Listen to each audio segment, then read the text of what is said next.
Всем привет! Вы на канале 88 клубков. Это канал по вязанию. Меня зовут Настя. В сегодняшнем видео хочу показать, как связать очень простую модель летней сумки шопера, очень стильную, вместительную и функциональную, которая завершит любой летний образ, будь то джинсы или сарафан, и при этом может служить пляжной сумкой. Данная модель сумки настолько проста и необычна, что не требует вшивания подкладки, что является дополнительным плюсом для меня. Подписывайтесь на мой канал, ставьте лайки, смотрите это видео до конца. По ходу изготовления сумки буду озвучивать мелочи и детали, которые важны. Мне понадобится пряжа, у меня хлопковый шнур 3 мм, в одном мотке 100 метров 210 грамм. Ваша пряжа может отличаться, это может быть джут, трикотажная пряжа, полиэфирный шнур или любая пряжа для вязания. Поэтому я приготовила сантиметр, буду ориентировать вас по размерам изделий и по рядности. Все необходимые данные по размерам готового изделия и расходу пряжи оставляю в инфобоксе под этим видео. Также я приготовила маркеры для планирования ручек, ножницы и крючок по размерам пряжи. Я остановилась на 4 миллиметрах. Здесь для вас оставляю обзор на такие крючки. Для того, чтобы полотно было более мягким и воздушным, можно взять 4,5 мм. Чтобы было более плотным и лучше держало форму, можно взять 3,5 мм на ваше усмотрение с учетом вашей плотности вязания. Приступим к вязанию.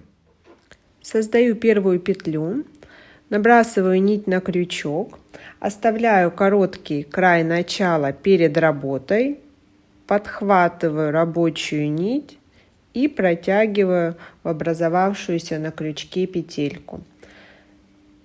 Провязываю 14 воздушных. Готово 14. Переворачиваю косичку из воздушных петель. Следующий ряд я буду вязать в заднюю перемычку. Вот она. Коса остается на лице. Я сейчас пересчитываю. У меня задних перемычек для провязывания должно быть 14 штук. Поэтому я делаю еще одну 15-ю петлю подъема.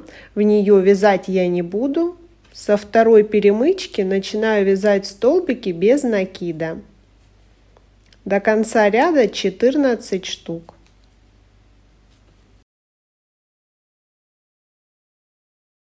Мне остался последний столбик, 14. Провязываю его. Увожу туда же край начала.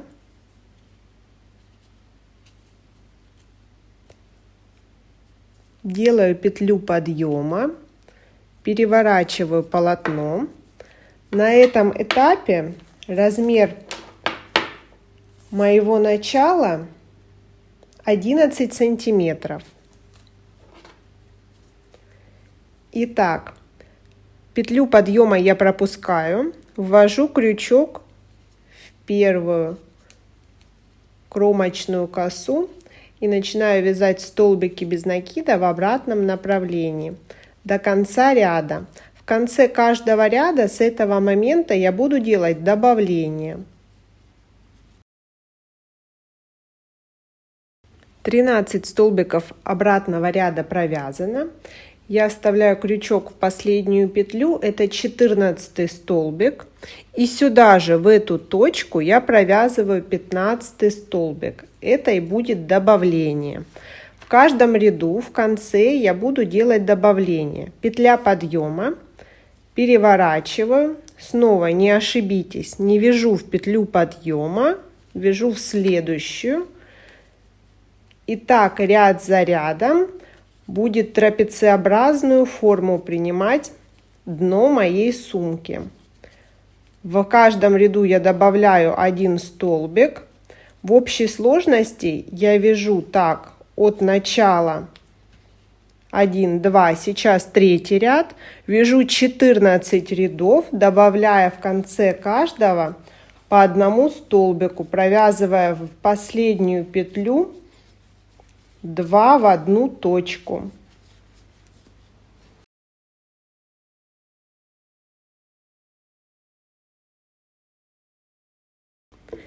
Я довязываю 14 ряд от самого начала и в последнюю петлю вяжу 2 столбика в одну точку. Это последнее добавление на этом этапе.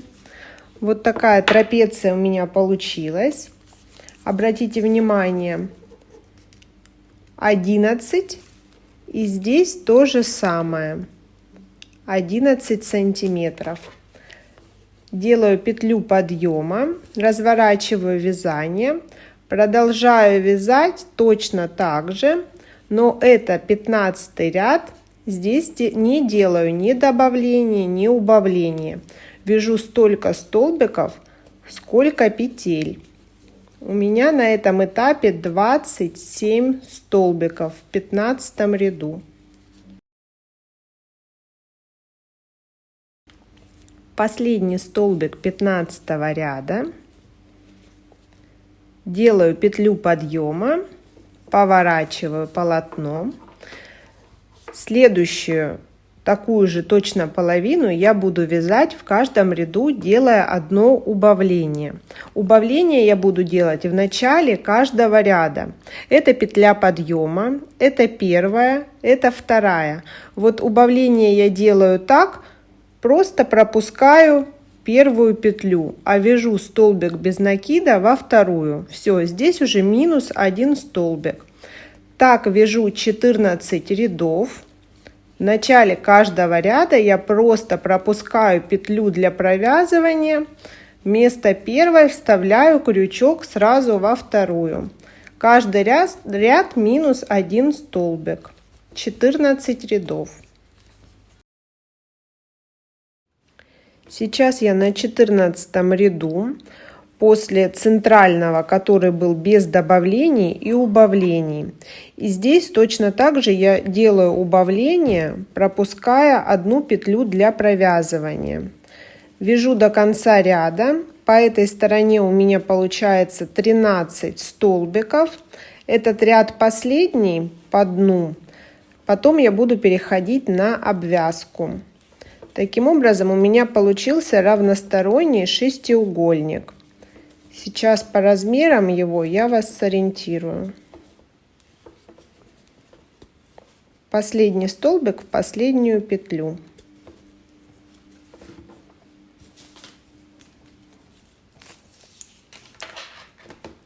Получается 23 сантиметра на 23 сантиметра. Со сторонами по 11-11,5 сантиметров. Сейчас мне нужно обвязать все стороны столбиками без накида. Я вставляю крючок второй раз туда же, куда провязала последний столбик ряда. Получается на углу добавление. И на каждом углу я с одной точки свяжу 2 столбика. Для того, чтобы изделие получилось ровным в плоскости. По краям шестигранника я буду вводить крючок соответственно каждому ряду. Один ряд, один столбик, не пропуская. Так, сейчас осуществляю обвязку всех сторон. И напоминаю, что на углах я делаю добавление. Вяжу в одну точку 2 столбика.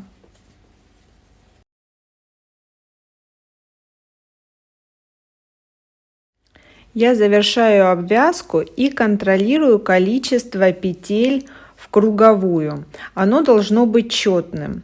Сейчас у меня 87 петель. Я делаю последнее добавление на углу, провязываю в одну точку 2 столбика. Если у вас получается нечетное количество, просто не провязывайте последнее добавление. С этого момента я перехожу на вязание стенок. Вставляю крючок в полную косу кромки за обе дужки и вяжу столбики без накида. Для удобства и контроля в это место можно вставить маркер.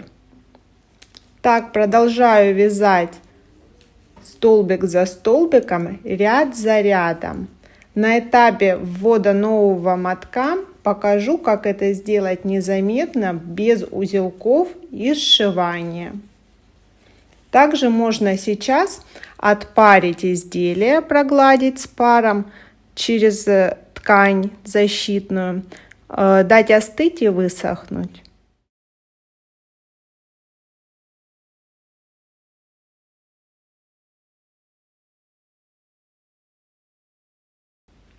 Я провязала уже 16 сантиметров стенок, и у меня закончился уже второй моток пряжи. На примере ввода третьего покажу, как это сделать. Здесь у меня 5-7 сантиметров. Я ввожу крючок, как обычно, в кромочную косу, вытаскиваю столбик и оставляю этот край без действия. Беру новый и новым провязываю этот столбик.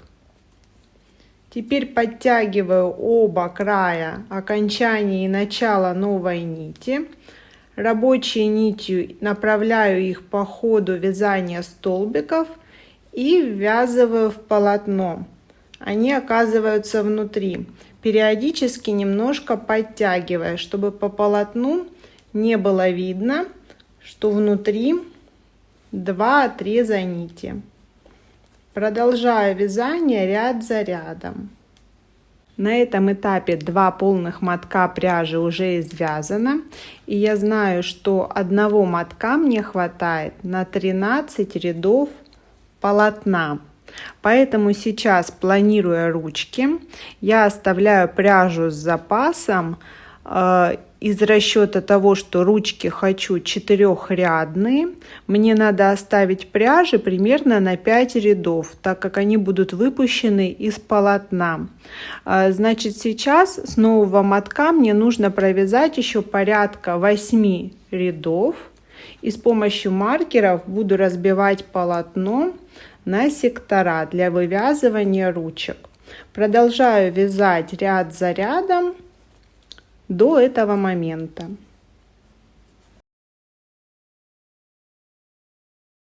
Я провязала 27 рядов, нахожусь в районе маркера начала моих рядов. Теперь можно его уже снять. Обратите внимание, ручки я буду планировать по полотну параллельно рядам дна. Сейчас мне нужно поставить маркеры по обе стороны на одинаковом расстоянии. Маркер нужно поднять от угла. Рисунок немножко сдвигается, имеет наклон влево, поэтому визуально, чтобы все было ровно, проконтролируйте себя от угла и по количеству петель. Напоминаю, у меня 88 петель, через каждые 44 я поставлю маркер, при этом между маркированными у меня будет с этой стороны 43 петли и с этой стороны. Я отметила края маркерами и выделила уже место для ручки. Так как между маркерами, не считая маркированных, у меня 43 петли с одной и с другой стороны. Это нечетное количество. Мне нужно нечетное количество петель выделить для проймы ручки. Мне показалось по моим размерам сумки 15 гармонично от маркера до маркера, включая маркированные, у меня 15 петель. 43 минус 15, соответственно 28 петель делится здесь по 14 петель от углов до начала ручки. Я продолжаю вязать столбики до маркера. Вот у меня получается еще один. И теперь я формирую просто воздушной цепочкой ручку.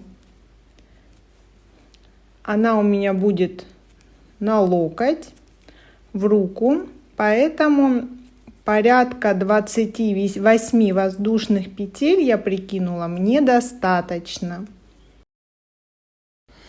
Готова моя длина ручки. Чтобы вас сориентировать в сантиметрах, она 21-22 сантиметра.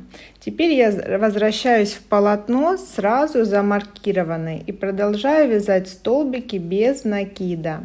С другой стороны, от угловых маркеров я точно так же симметрично планирую ручку. Вяжу новый ряд.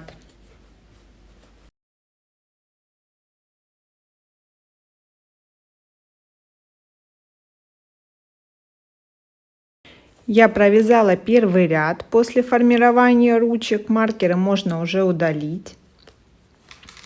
Со второго ряда я буду делать убавление в этом месте на каждой ручке, с каждой стороны. Итак, первый столбик я вытаскиваю с петли по полотну. Здесь вставляю, вытаскиваю. В следующий раз вставляю крючок точно так же в полную косу, но уже по воздушным петлям. И вытаскиваю. И вот у меня 3 петли на крючке, провязываю их вместе. Тем самым я сделала убавление. Это позволит гармонично смотреться моим ручкам, они ровно будут выходить из полотна. Так я буду делать в этом месте в каждом ряду. Продолжаю вязать второй ряд ручки, вставляю крючок в полную косу. На этой стороне у меня остается только перемычка. Итак, столбик за столбиком, по одной стороне, по другой. В этих местах делаю убавление. 2 столбика провязываю вместе.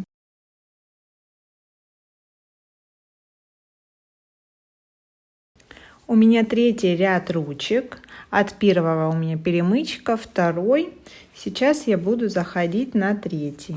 Начало ряда у меня примерно здесь, от угла я его ориентируюсь. И здесь сейчас над убавлением прошлого ряда я делаю еще одно убавление. Вот они, 2 вместе. Я ввожу крючок до, ввожу крючок после и провязываю их вместе. Готово. Все, продолжаю вязать.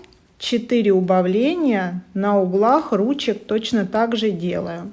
Довязываю до угла, и 4-й ряд будет немножко иначе вязаться.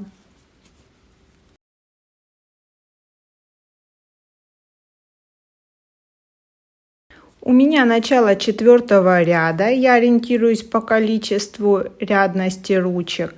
И маркер немножко сдвинулся от начала вязания рядов. Если здесь маркер был установлен в районе начала ручки, то это боковая часть, боковина сумки от вершины шестиугольника. В этом месте можно наиболее плавно и незаметно закончить вязание полотна. Поэтому с этого места я сейчас начинаю обвязку края. Вставляю крючок в заднюю полупетлю кромочной косы, чтобы сильно не утолщать обвязкой край сумки, и соединительными петлями, вытягивая петлю, протягиваю в петлю на крючке. Но по ручкам я буду продолжать вязать столбики без накида. По ручке мне данная обвязка ни к чему. Вот я подхожу к переходу на ручки. И здесь сейчас продолжаю делать убавление. Убавка прошлого ряда. Вставляю крючок в полную кромочную косу. Первый столбик, следующий столбик и 2 вместе. И продолжаю столбики без накида. Делаю убавление с другой стороны, снова возвращаюсь к обвязке. По этому краю и поэтому у меня пойдет обвязка. По ручкам еще 1 ряд столбиками.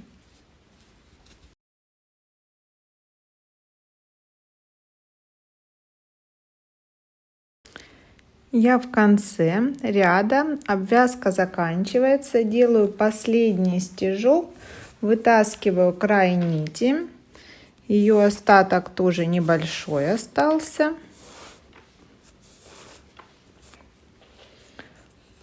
И имитирую последний стежок, ввожу уже в полную косу крючок, увожу туда нить и возвращаю в исходную петлю.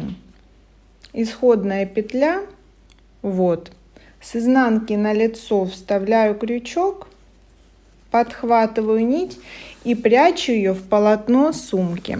Спрятать нужно незаметно, можно подшить, так как сумка получилась двусторонней. Соответственно, нужно сделать это незаметно. Сейчас я ее отпариваю хорошенько. Видео по отпариванию у меня есть на канале. И покажу во всей красе.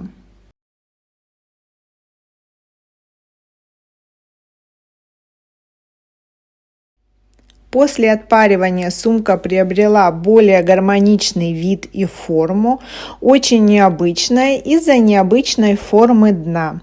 Для увеличения и уменьшения размера необходимо изменить количество петель набора в самом начале, провязать такое же количество рядов с добавлениями, нулевой ряд без добавлений и такое же количество с убавлениями. Повторюсь, выполнить сумку можно как из шнура, из джута, из трикотажной пряжи. Ориентируйтесь на те мерки, которые я давала в сантиметрах, и у вас все получится. Получилась сумка не очень большого и не маленького размера, средняя, 38 сантиметров по верху, 27 сантиметров глубина изделия. С лицевой части смотрится вот так. С изнаночной сейчас покажу. Это второй вариант внешнего вида сумки. Объем работ здесь небольшой, конечно, будет зависеть от вида выбранного материала. Подписывайтесь на мой канал, ставьте лайки, будет много интересных видео. Всем пока!